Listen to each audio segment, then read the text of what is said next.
বিদ্যানিকেতনের ভারপ্রাপ্ত শিক্ষিকা বর্ণালী মজুমদার বলছি।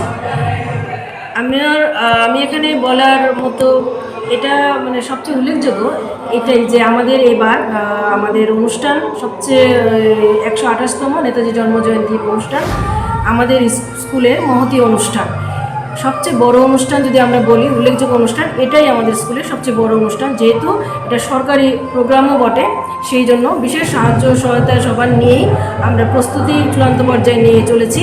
আমাদের ব্যাপকভাবে প্রস্তুতি শুরু হয়ে গেছে ছাত্রছাত্রীদের মধ্যে। এবারের চলতি বিষয় নিয়ে একটা আকর্ষণীয় থিম বেশ কয়েকটা থাকার সম্ভাবনা আছে।